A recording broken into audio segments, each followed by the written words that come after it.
Here's my 3 leading tips kung paano ka makakapag-ipon, lalong-lalo na kung OFW ka. And I'm sure magugulat ka sa pangatlong tip ko dahil sobrang given na, pero kaunti lang yung gumagawa. Number 1, huwag kang laging ubus biyaya. Walang masamang padala ng padala para sa mahal mo sa buhay. Pero lagi at dapat mong tatandaan na dapat magtira ka din sa sarili mo. Dahil pag ikaw yung nawalan, paano na yung mga taong umaasa sa'yo? Number 2, umiwas sa pagbili ng mga bagay na laging nagiging liabilities o mga bagay na hindi nagpapasok sa'yo ng pera. Ang concept kasi ng ibang Pilipino, okay magkaroon ng iPhone, pero hindi iniisip ang long-term load sa iPhone. Laging isipin kung ang isang bagay ba na bibilhin mo ay very useful para sa buhay mo.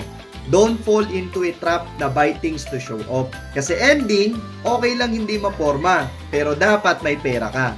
Kaysa naman maporma ka nga, wala ka namang pera.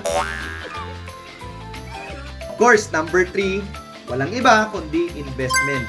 Tandaan mo na hindi habang buhay empleyado ka. Kailangan magtabi ka, and of course, kailangan sumusubo ka sa mga legit opportunities na pwedeng magpasok sa'yo ng pera, yung pwede mong gawin na di ka masyadong pagod at di ka umaalis sa work mo.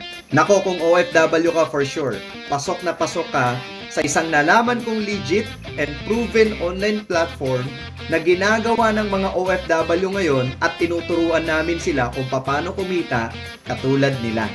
So through copy and paste lang sa Facebook at social media mo, matututunan mo ng kumita para may dagdag ipon ka para sa future ng family mo. So if interested kang malaman, I have 4 easy steps for you. Just comment how para ma-PM kita ng diretso. So see you in my inbox.